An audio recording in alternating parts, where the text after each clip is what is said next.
PACER, or Progressive Aerobic Cardiovascular Endurance Run, is the default aerobic capacity test in FitnessGram. The test is progressive in intensity, starting out easy and gradually getting harder. The test provides a built-in warm-up and helps people pace themselves.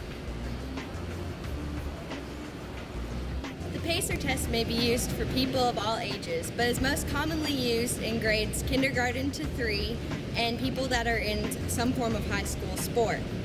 The PACER test, though, has other variations that can be used so that people of different disabilities and such can also partake in this form of test.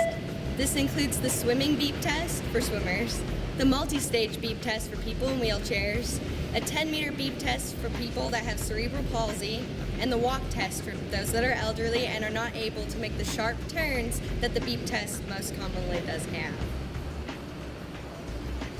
The purpose of the PACER test is to run as long as possible back and forth across a 20-meter gap at a specific pace that progressively gets faster every minute.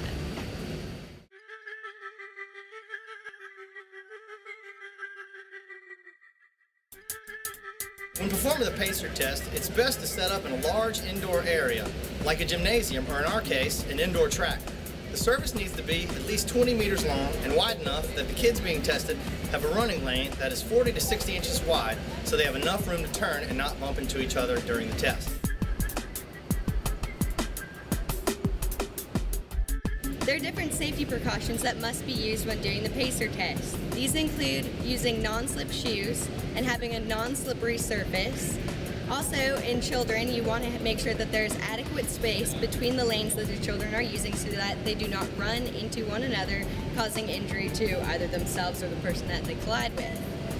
Other than that, if you go outside, you want to make sure that the grass is not slippery as well. It hasn't rained in a few days. And just to make sure, you should also ask if they had used any medications prior to doing the PACER test. Since a lot of children are now taking things, stimulants, such as Adderall, you must check before to make sure that their heart rate does not increase too rapidly when doing a test such as this. To properly set up the PACER test, you'll need a few things. A sound system that is adequately loud, a copy of the PACER test CD, measuring tape, marker cones, a pencil, and plenty of copies of the scoring sheets. Now that you have all of your supplies, here's how you set it up. Measure off the 20 meters and mark it off with the tape at each end. Then divide the lanes with your marker cones. Now you've got your course. To administer the PACER test, first have the participants stand at the starting line, facing the second line. When the test begins, the CD will instruct the participants to begin running, followed by a series of beeps. The triple beep signals the end of a level, while a single beep signals the end of a lap.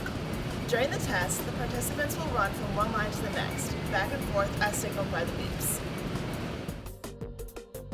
Before the testing day, be sure to let students listen to the PACER test audio for several minutes so that they know what to expect and feel comfortable with it. At the end of each level, the speed will get faster. At the end of the level, the participants will then hear the triple beep, will turn around and continue running. When the participant can no longer touch the line before the beep, his or her test is over. The participant can have one chance to make up for not touching the line, but if they still cannot touch it before the beep, the test is officially over.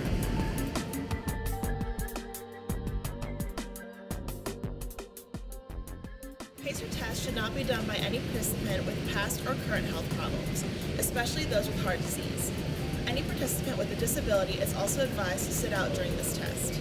The PACER test requires a high amount of physical activity and is not recommended for those with any type of injury or low fitness level.